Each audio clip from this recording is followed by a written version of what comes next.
Day started like any other, or I thought.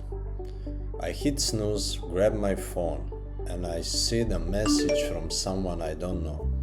Do you want to buy my smart? Wait, smart roaster? I already have one, but I have to ask, can you send me some photos? Few minutes later, I received some. The car looked decent. I reply, I'm interested, I'm coming. No time to waste. I start packing, throw my suitcase in trunk, start the engine, and I'm off, traveling to city of Rijeka. Somewhere out there, a second roaster is waiting for me. Still, I can't believe this is actually happening. So let's see.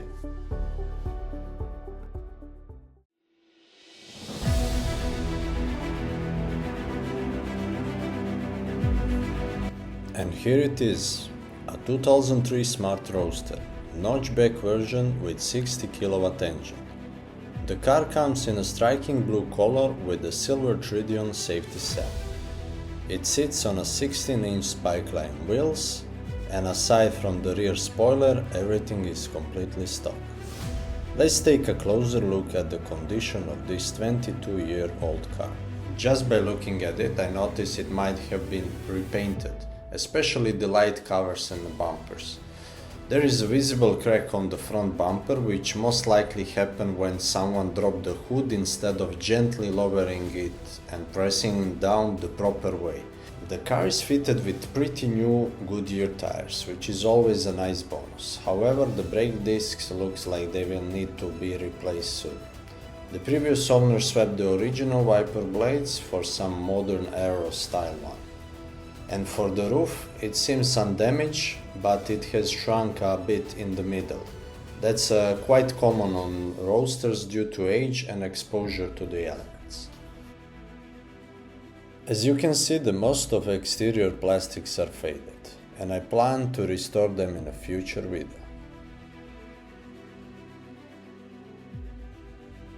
The same goes for the wheels, wheel nuts and brake drums.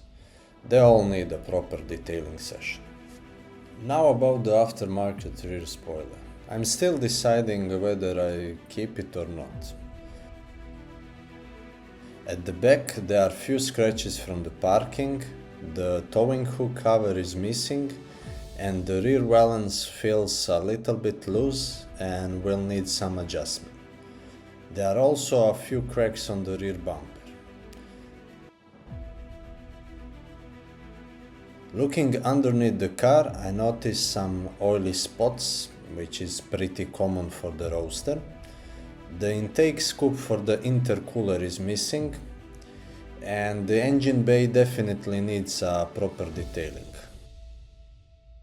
Guess what? We are missing the buttons for the speedo. The side mirrors are secured with the duct tape, so I will need to investigate to see what is the issue with it.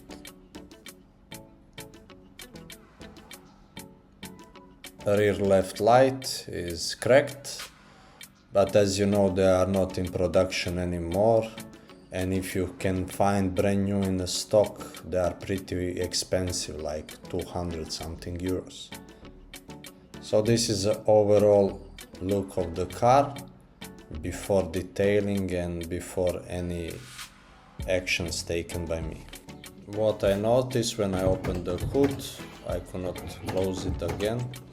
So there is probably issue with this lock. We are missing the covers on suspension. There is plenty dust and dirt over there. So I will need to investigate to see if there is any water ingress through this wiper area. Overall, we need some good detailing. As you might know, the hood struts also has expiry date. So on MOT in some countries you can fail if they are expired, for example. The locking mechanism for the hood, the upper one seems to be in good order, but the lower one I'm not sure because I couldn't close the hood, and there is a crack. As I mentioned, probably somebody just dropped the hood trying to lock it down. The trunk space, it's all in good order without cracks. We have holders for the roof. This is common to be loose somewhere, but we have for the both sides. There is no any sign of cracks or damage on chassis, and that is all for the front.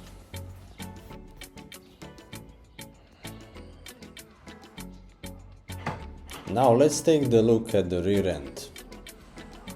The spoiler is used to open the rear. Immediately after removing isolation, you can notice that we are missing the nut. And of course the engine bay is a little bit dusty. And I will do inspection of all liquids.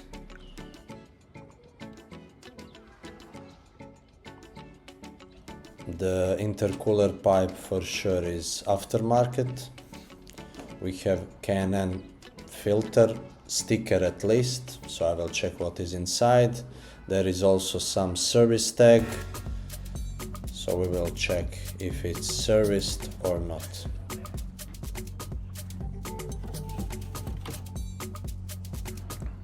Here we have one more interesting thing.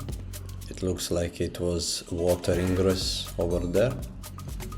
You can notice the soft top motor.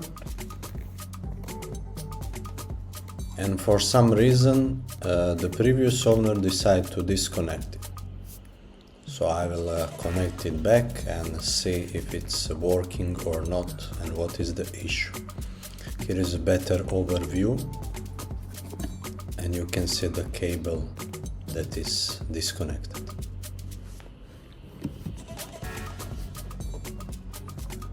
Here we have bolts that are holding the spoiler, and if I remove it, we will have holes over there.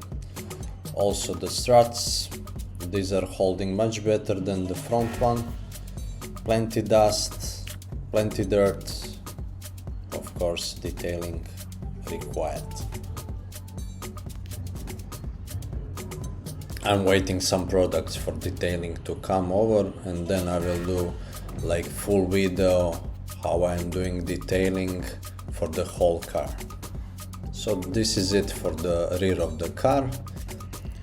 One more thing that I will need to do is to remove this rear sticker as well on the side, left and right. I'm not sure which technique to use to remove them. Maybe hot steam water. If you know some other technique, please comment below. And now it's time to get inside. Immediately after opening, I could smell like dampness, the smell of water.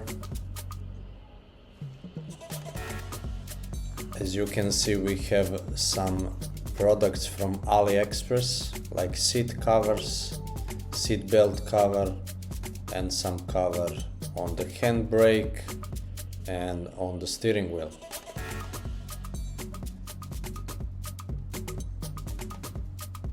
This wire that you can see, I find out that is a LED strip on the both sides, but I will keep it for the moment. There is missing cap. Steering wheel is in bad condition, as you can see.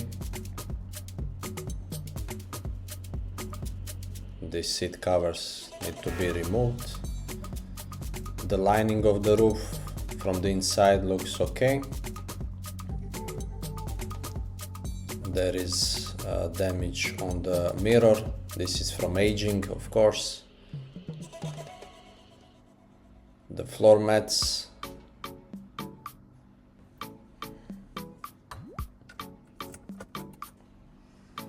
As you can see, the mileage a little bit over 100,000 kilometers. The equipment is pretty decent. We have a turbo gauge, we have a CD player, trip computer, we have a cigarette package, some CD holders. Here we have some additional stuff that I got with the car, some covers for the mirror.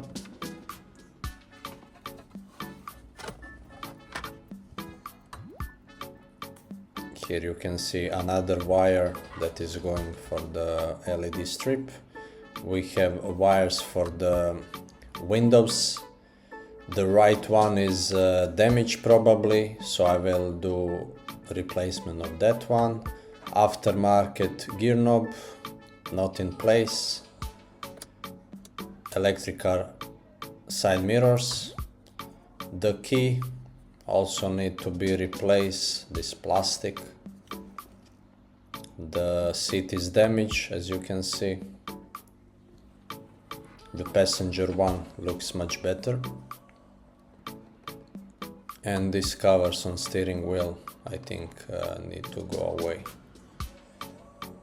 The roof overall looks fine without any damage, but as I said, it is disconnected for the moment for unknown reason, and I will find out what is happening with it. This is a state of seats. They looks like they have a bad time, and behind we have some cover. I will find out what is for, but you can see behind that it was for sure some water ingress. This part I don't know what is for, so let's take a look to see if there is any water. And yes, there is. My hand is wet. It was at this moment that he knew. He fucked up. Personally, I don't think it was drowned in the water or something. Here is probably the place where rain was going inside. The car was outside without garage, so this is a probably issue. In the end, I couldn't wait to start removing unnecessary accessories from inside the car. First, I start with the seat covers. They are secured by two anchors that are passing through the seat. As you can see, you need to flip it in order to pull it out, and then it's totally free.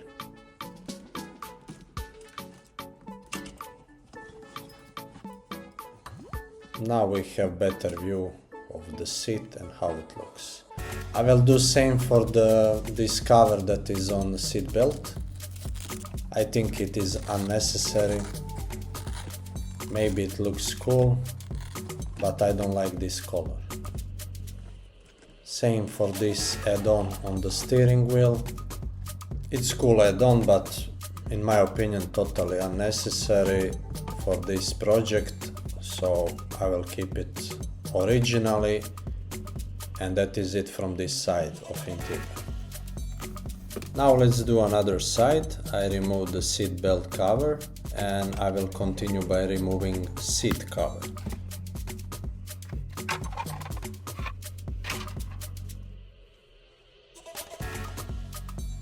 Immediately you can see the stain of water on the seat, and on the bottom part some mold, which is a sign of water ingress inside the cabin for sure.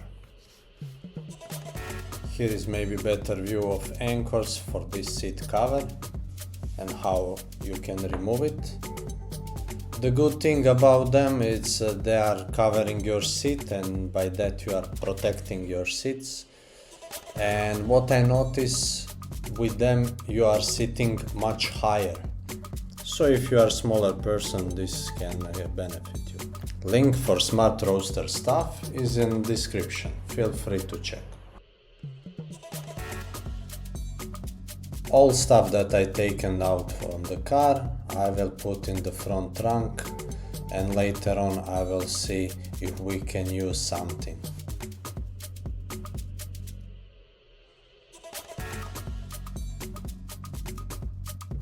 At this moment I decided to check how much water is in fact inside the car. And I start removing floor mats from both sides. For sure they need some care, and let's check how they look.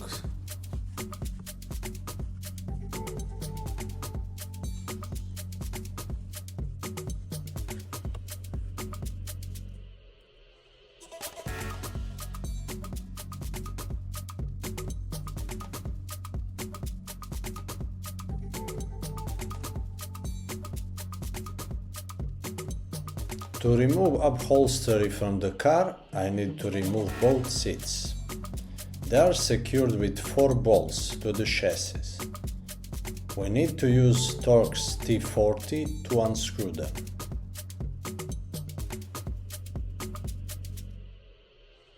Move the seat all the way back in order to have a better approach to bolts.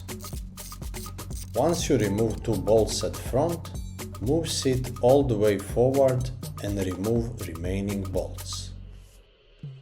After that you need to remove seat belt just by pulling it out from its holder, and we have 1 bolt at the bottom for the seat belt, and we need to use 17mm wrench to remove it. By removing that bolt, our seat belt is now free. But I will put it on the side to have easier access. Now, let's put our seat on the side and let's unplug the airbag connector first. After that, we have to disconnect heating connector. Once we remove both, seat is free and we can remove it from the car. To get it easier from the car, you can fold your seat, or you can remove your roof and roof bars. Now when driver's seat is out, you can see mold and dirt that is under upholstery. At this point, I start to wear mask and gloves in order to avoid any health complication.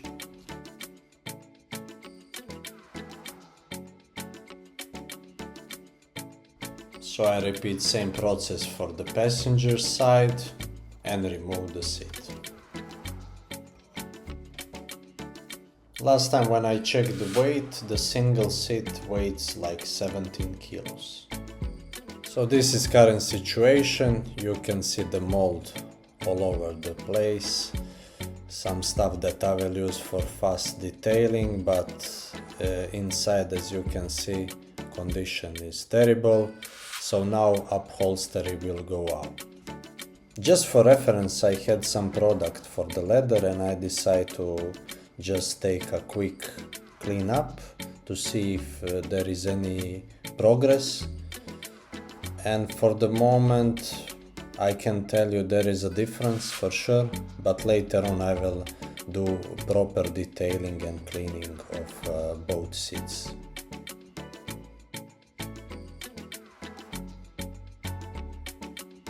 In order to remove upholstery, I need to remove central tunnel. At that we have a gear knob and handbrake. First I will remove mirror controller, then gear knob by pulling it. Next one is a handbrake cover.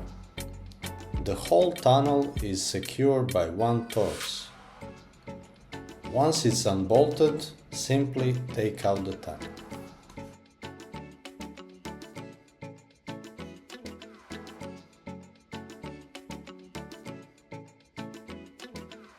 One more thing that I have to remove is central console. This is just below trip computer.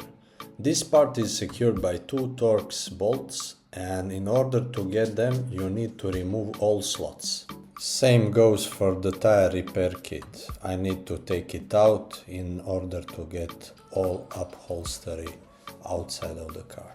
After removing the 2 Torx screws, you will notice that the central part consists of 2 parts that will fit into each other.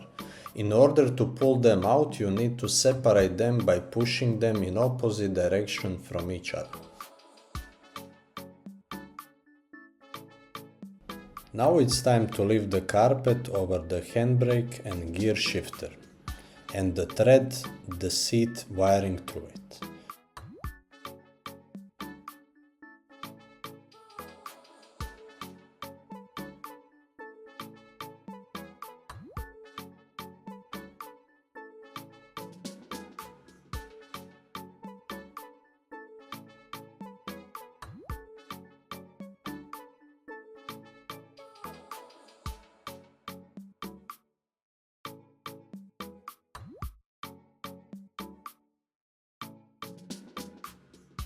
Once that is done, I pull the carpet free from both the driver and passenger sides.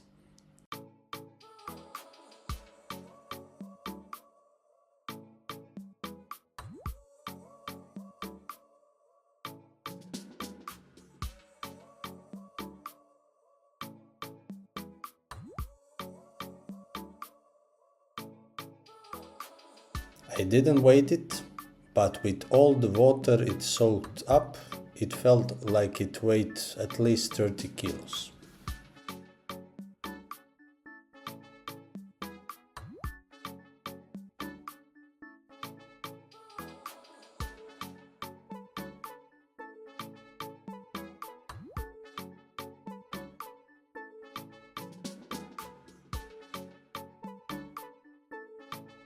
There are still visible traces of water. Luckily, the Smart Roadster has an aluminum chassis, so it's resistant to corrosion, but other components made of steel have started to rust.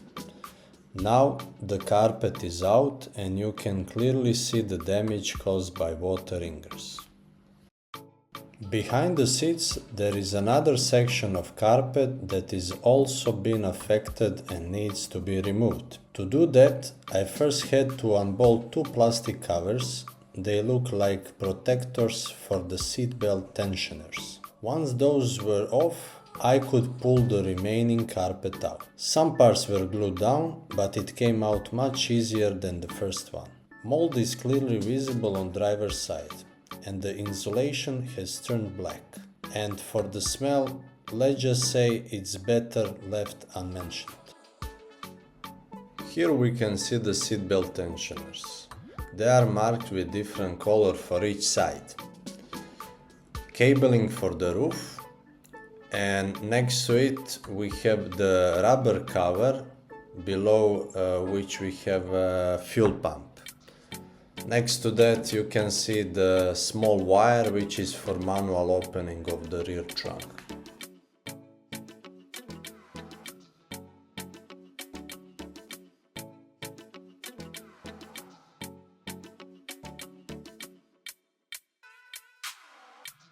It was necessary to collect the remaining water and dry the interior.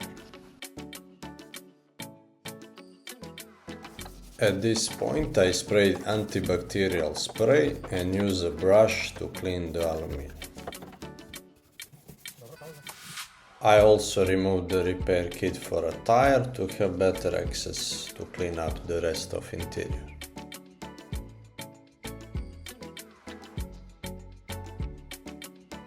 I used Sonax cleaner to remove the glue and the remaining insulation foam.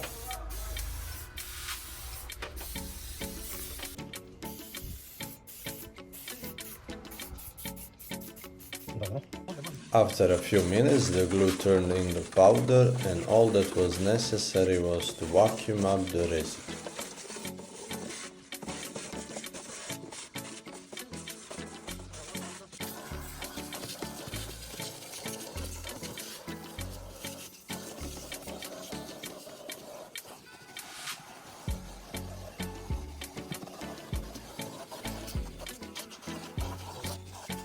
After everything is done, the Smart looks like this. I like how the interior looks like without carpet. It reminds me of Lotus Elise for sure.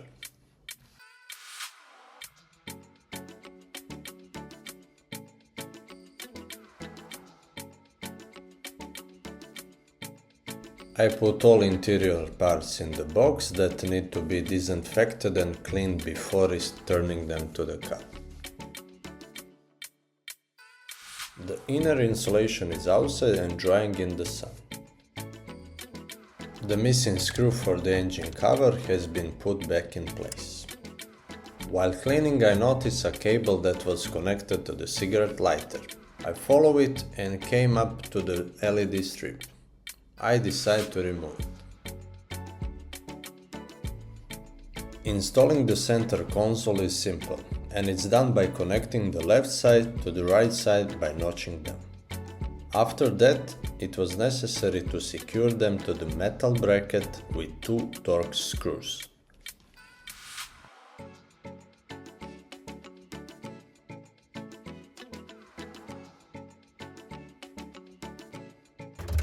Installing the center console parts is simple. First I installed the switches, then I started from the bottom by installing the CD holders and ashtray.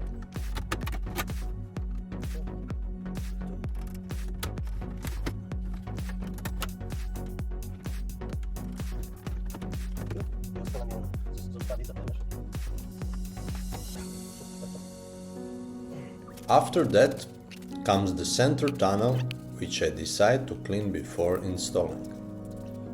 Installation is simple. The first part goes over the handbrake and then the rest over the gear shift. The whole part is secured with 1 Torx screw.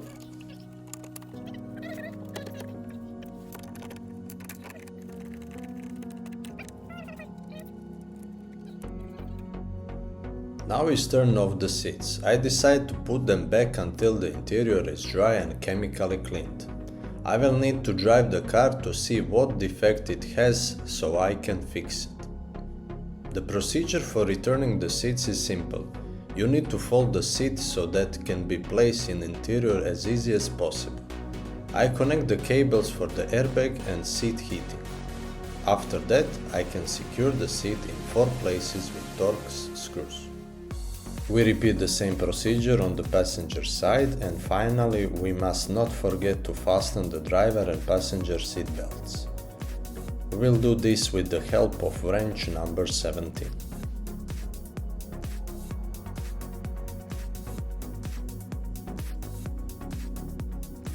Before starting the car, there is a squealing sound from the clutch actuator. Also, the car starts a little harder, as if the battery is running low.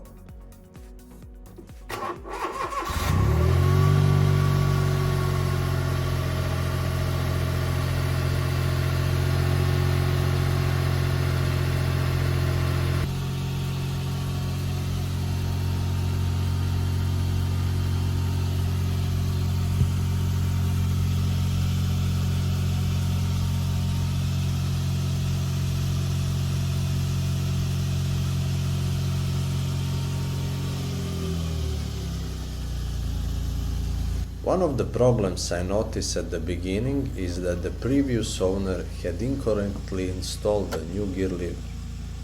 This caused the problem that the manual mode of the transmission could not be selected. As we removed the interior, the gear lever was also installed again and the button on the side is in the correct position. Now it's possible to select the manual mode.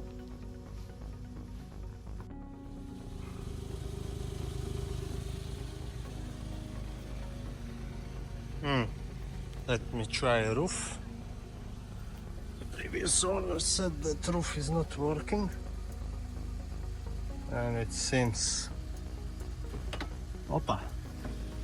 So it's getting signal, but then it stopped.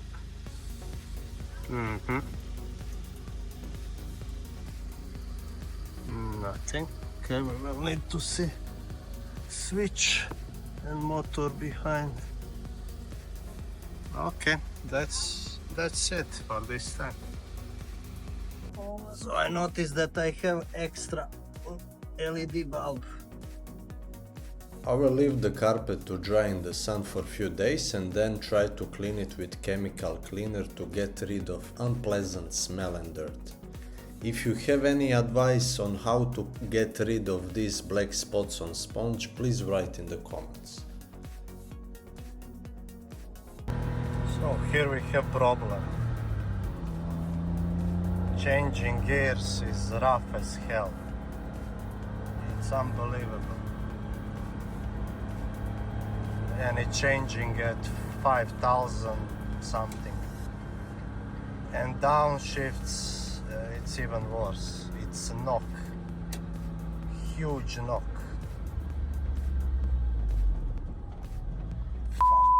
And that is it for the video. Let me know in the comments what would you do with this Roadster. Any ideas, tips or things you would like to see in the next video. If you enjoyed this, make sure to subscribe so you don't miss the progress. And if you are a real smart enthusiast like me, check out the website. I shared useful tips, guides and products, even clothing line for true fans of this brand. You will find the link in the video description. Thank you for watching and see you in the next episode.